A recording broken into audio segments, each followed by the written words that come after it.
Hey everybody, Alex from SeemsGoodMagic.com here. We're doing another Swiss Khans of Tarkir draft. We've opened Mind Swipe. I'm not going to first pick that. It's a fine card, but I think I'd rather first pick the Incremental Growth because I think it's a good card. And it's monocolor, so it's pretty strong and leaves me more open. It's actually a really strong card. Incremental Growth is very, very good. The only stipulation to really make sure you can capitalize on it is make sure you have a pretty good creature count. I would say no less than 15, or you might have some issues maximizing the value of it. Other good picks in here are Bondkin, Water Whirl, Swarm's Fine, Force Away, Skull Hunter, Hate Blade, Leaping Master. Nothing too outrageously strong in here, but Incremental Growth is a very good first pick.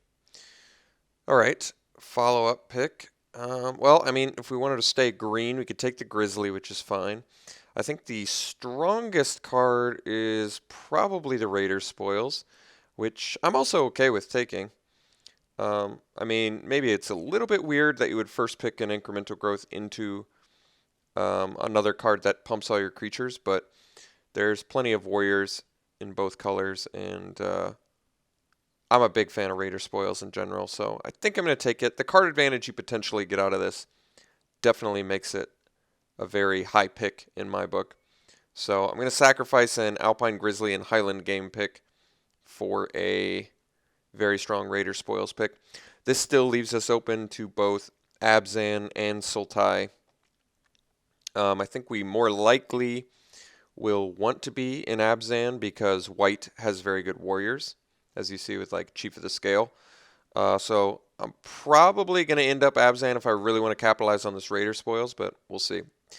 Past Polluted Delta. Now, that is pretty remarkable because Polluted Delta is worth, I believe, 4 to 5 tickets. So we're going to slam this Polluted Delta, and it got past 2 people, so clearly they are not concerned with tickets to the same degree that I am. Both Ponyback Brigade would be probably fine, although it would be difficult to cast the Incremental with Ponyback. That being said, I could probably just dump the Incremental, keep the Ponyback. But yeah, we're going to slam the Polluted Delta. I also like Sultai Scavenger. So, Polluted Delta, going to the sideboard. Possibly need it. Another Incremental? No, I think we're much more likely taking this Merak Nightblade. That's going to work really well with this Incremental Growth, and it's just a good card in general. There's a lot of cool little synergistic things you can do with it.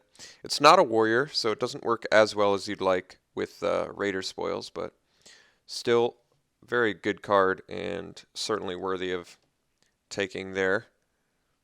Okay, well, we can take Skull Hunter, which is a warrior.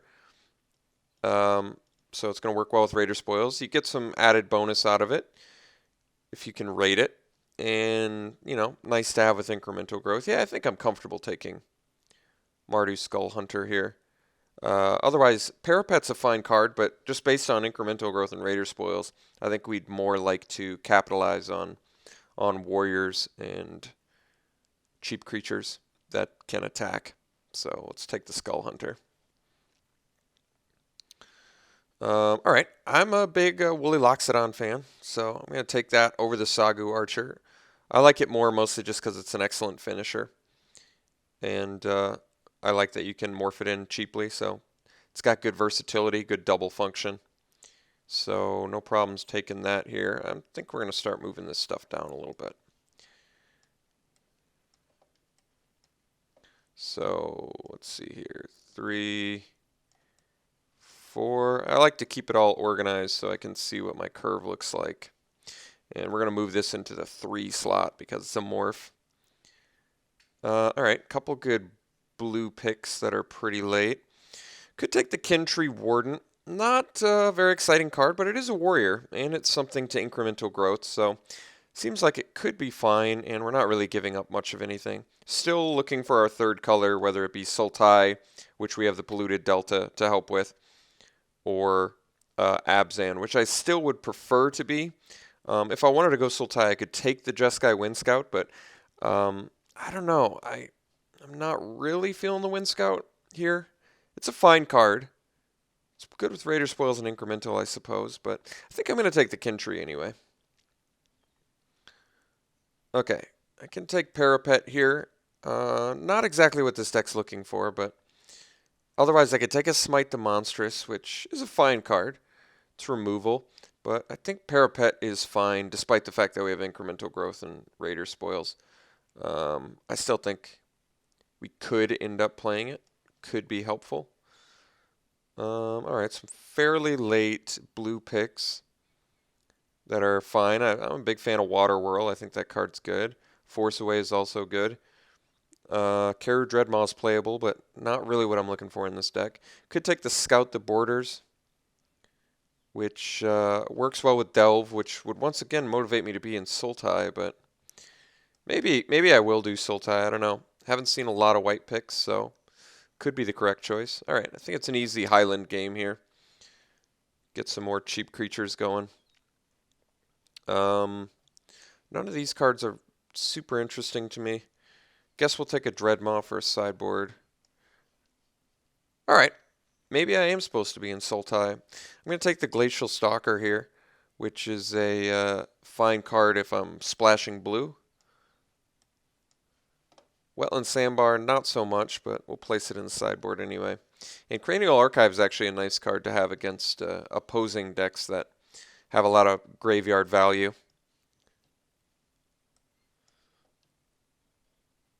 Alright, so pretty good pack 1 start. Grim Haruspex is quite strong.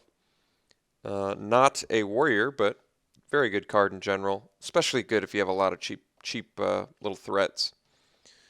Sultai Scavenger is a warrior, which is good. But I think we're just going to go, and Disown Ancestors a warrior too, which is actually really good with the Incremental and Raider Spoils, but definitely going to slam the Grim Haruspex, which I think is just a really powerful card in general. Okay, so now we have the choice of Awaken the Bear, which I actually do like, especially in a deck that runs a lot of cheap creatures. Otherwise, there's Sandstep Citadel, which already fixes for a couple colors we want and would help us splash white.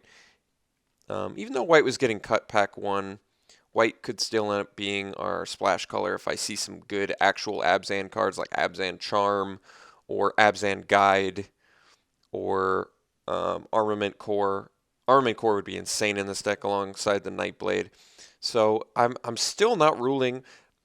Basically what I'm trying to say is, despite the fact that white is clearly getting cut, you can still very easily play white, just picking the most premium white cards that you want to play. So for that reason, I think I'm just going to slam this Sandstep Citadel, which at least fixes for our foundational colors well. There, like this. Now I can take an Armament Core, and it motivates me to want to pursue really powerful Abzan cards still. I am giving up an Heir of the Wilds, which I would love to have in this deck, because it's cheap, it's a warrior, it just has a great ability set, but I still think Armament Core overall is a more premium card, and I'm going to try and make it work. So I'm going to take the Armament Core here.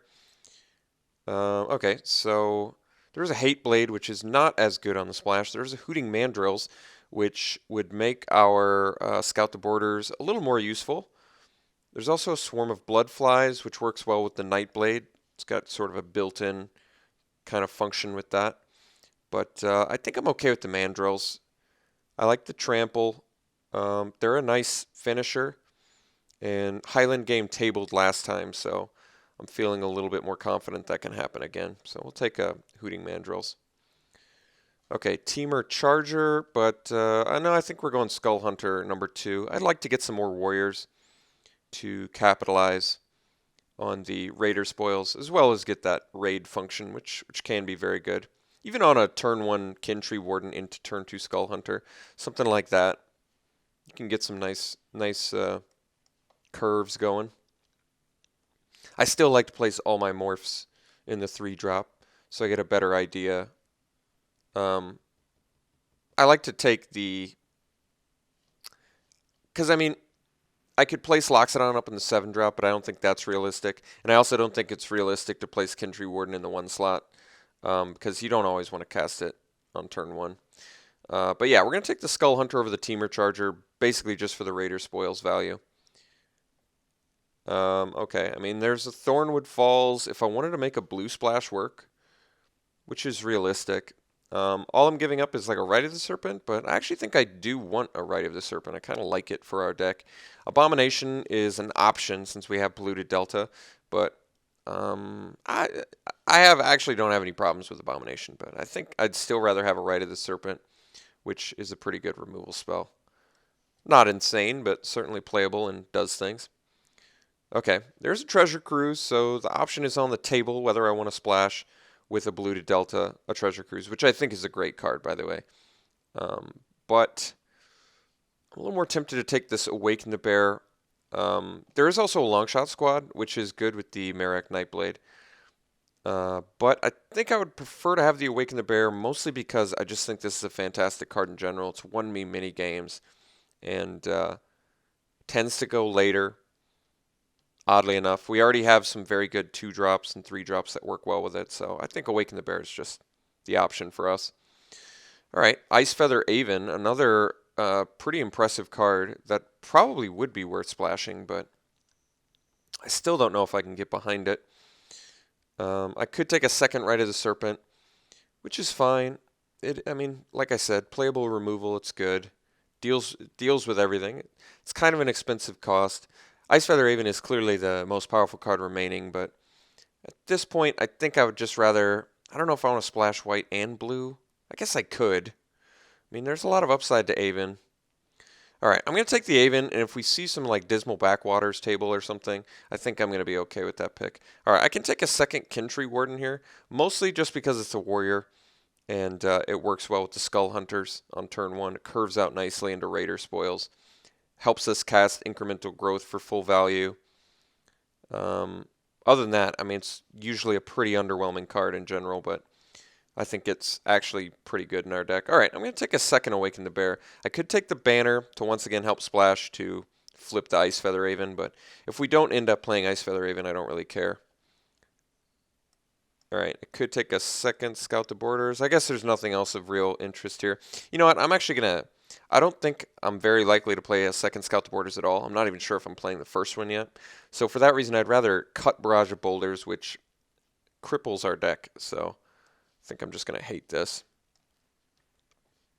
Seek the Horizon seems kind of unnecessary. Could take the Molting Snakeskin. This actually seems like a deck that could get good use out of it. Just because we have some cheap stuff to do. Like, now it's almost more realistic to place the Kintree Warden in the 1 slot because I've got the Skull Hunters that I want to go into, so I can curve out a little bit better. But I'll still keep them in 3 for now. Rakshas's Secret, I guess we'll take that for sideboard. So what does this deck need to really come together? I think it needs a couple more fixers. I wouldn't mind a couple more Abzan value cards like Abzan Charm. Second Polluted Delta. Well, this Icefeather Aven just rapidly became realistic in our deck, so that's kind of nice. There's an Abzan Guide in here, which is also good, but I'm definitely not passing another 4 to 5 tickets, especially one that helps us splash for our Icefeather Aven. I think at this point I'm just playing Aven. So I could also splash for Sultai Charm. We only have one white card, so it's not out of the realm of possibility here that I'd make that work. Then again, there's also Disowned Ancestor, which I can just attack with on turn 2 to still get Mardu Skullhunter activation, which is not to be overlooked, I think. It's also a warrior for Raider spoils. It's not the most exciting second pick. Sultai Charm does have some very good functional value. My fixing is still pretty atrocious if I'm actually considering a 4-color deck, which I would be if I'm making Armament Core and Icefeather Aven work. I mean, the added bonus is I'm almost strictly a black-green deck, so it shouldn't be horribly difficult to splash for a couple extra colors, but I'm not sure. I do want some more warriors, and Disowned Ancestor does that job very well. I'm probably going to end up cutting Parapet. I guess I'll take the Charm. I wish my fixing was a little bit better. Like, I can take Thornwood Falls now. And even though Savage Punch is a good card, I don't really like the way it looks in this deck. So I can take Thornwood Falls. That also helps splash for blue. Yeah, I think that's fine. We're only 3 cards short of a deck. Rakshaza Vizier, I don't know how to pronounce that. Is a fine card too, but we don't have a lot of delve to capitalize. So I think it's better to just take the Thornwood Falls, help us play our blue cards a little bit easier here. So we currently already have 4 sources of blue, which is pretty nice. Take a second Armament Core. So now I'd like another piece of white fixing if possible. We do have the Sandstep Citadel to help. There's another Thornwood Falls as well, but it's kind of nice. We're going to play at least 1 island, so we already have 4 sources of blue for 2 spells. I think I'd like a couple more white fixers to make these armament cores, these awesome armament cores, work a little bit better. Could take the Bitter Revelation, which is card advantage that I do like. We don't have a lot of delve though, so it seems a bit less necessary. There's also Karu Lichlord, but I don't really like that card all that much. And there's also a Longshot Squad, which probably is the pick. It seems to fit our curve the best. It has the most beneficial interactions with Merrick, Nightblade, Incremental Growth, and Armament Cores. So, and it gives us a little bit of evasive resistance. So I guess we'll take it. Dragonscale Boon is a fine card, especially in this deck. And yeah, not much else to say. I think there is a Tusk Colossedon, which is fine, but we'll take the Dragonscale Boon. Has positive interactions with our Outlast guys and is a nice combat trick. So yeah, I can get behind that. So this is our 22nd card. We did table the Abzan Guide. I think I'm a little more motivated to take that than I am the Sultai Soothsayer, only because we look a little bit more beat down, and having the Lifelinker is actually very nice. So we're playing 4-color with a little bit light on the fixing, which could be a problem, but we are just basically splashing so few cards that require it that I'm a little less concerned about it. All right, that's our 23rd card. I think we're going to start cutting. I'm going to cut Archer's Parapet, only because I actually have no issue with the card in general, but I'd like our deck to be a little bit more beatdownish, despite the fact we're playing 4-color. 4-color beatdown, not typically what you want to do, but let's take the Sultai Flare, and I think at this point I'm going to cut the Scout the Borders. Despite the fact that we're 4-color and I could use the fixing help, I think I'd rather focus on having a good creature count and curving out. And I think we can pretty easily minimize our 3rd and 4th color's impact on the deck. At least I'm hopeful we can. I could take the Tusked Colossedon, which is a fine playable card, but I don't think I'm playing it over anything in the deck. So I think we're more likely to take the Dutiful Return, which is a nice sideboard card to have against Dune Blast and End Hostilities, which I seem to have been encountering a lot recently. A second Longshot Squad seems unnecessary. I'm not going to cut anything for it. And could take the Banner. Does help us fix for blue. I feel like our blue is good and our white needs help, though. I mean, I don't need any of this other stuff, really. I guess I'll take a second Dragonscale Boon for sideboard, but not likely to do anything with it. We could take the Abzan Banner. You know, a nice thing about the Banner is it's going to help us get to our Armament Core, and it can allow us rather, to run fewer white sources. So if I take the Banner, I think I probably cut the Dragonscale Boon, which shouldn't be a big issue since I already have 2 Awaken the Bear. Could be 3 Awaken the Bear, but I'm actually going to take this Thornwood Falls and run 1 island. Then we'll have 5 sources of blue for only 2 spells. Maybe that's unnecessary. But then again, so is a 3rd Awaken the Bear. So what? I love Awaken the Bear. I'm taking it. I think I only need 4 sources of blue for 2 spells. I don't want to play another Thornwood Falls and an island. It seems like overkill. All right, Teamer Banner, sure, we're not going to play it anyway. Take the Erase. All right, I think, am I playing triple Awaken the Bear? Do I have enough creatures to support triple Awaken the Bear? Perhaps not. Let's take a look here.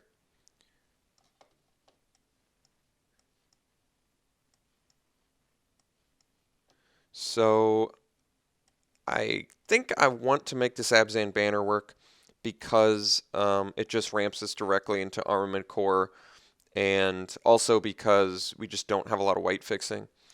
So one island, Thornwood Falls, double blue to Delta. We have 4 sources of blue for 2 blue spells in the deck, one of which is a morph. So really it's like one actual blue spell that needs the blue immediately to be played. We're definitely running 18 lands, so I need to decide some cuts. Let's cut the Dragon Scale Boon. I actually like it quite a bit with a couple of the cards we have, the Nightblade and the Longshot Squad, but I still think the power level on Awaken the Bear is just that much higher. I know it seems strange because Giant Growth does it for 1 mana without the trample, but I don't know. I've had extremely good experiences with Awaken the Bear. I probably don't need to run 3 of them. And otherwise, I mean, I could cut a Rite of the Serpent, I guess, but I think I will. I'll dial it back to 2 of them. That seems like more than enough. We still have the 15 creatures, which is good.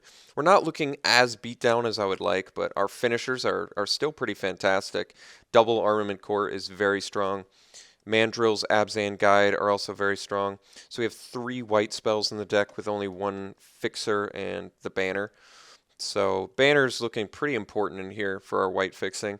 I think we should probably run at least 2 planes as well. So if I'm running this, I want to run 2 planes. They said that 1 island, which I also agree with. This would be how many sources of black with the Sandstep Citadel?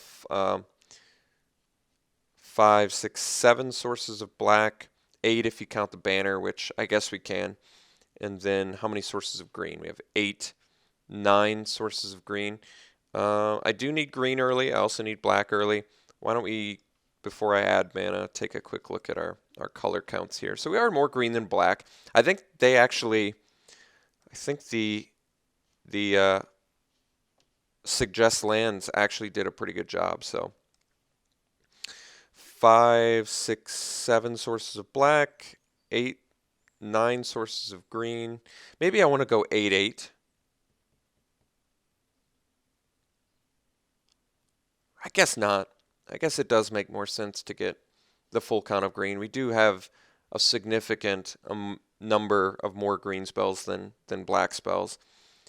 We do need black relatively early, like on turn 2, to really capitalize on these Skull Hunters, but in order to do that, I'm going to have a green source to enable my Kintree Wardens on turn 1. So, yeah, I think I'm pretty comfortable with this kind of mana base.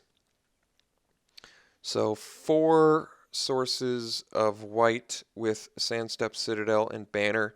It's a bit light, I admit.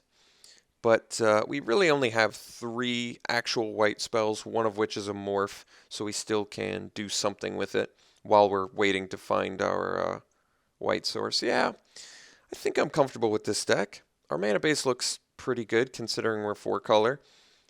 We have some powerhouse spells. I'm pretty happy I picked up this Ice Feather Aven. It does good work. And, I mean, double Armament Core is very strong. Abzan Guide is also very strong. Let's take a look at our curve if these are all in their morph slots. We have enough creatures to maximize value on incremental growth. We have some powerful Outlast spells. Raider Spoils. Why don't we do a quick warrior count? 1, 2, 3, 4, 5, 6. These are soldiers. All right.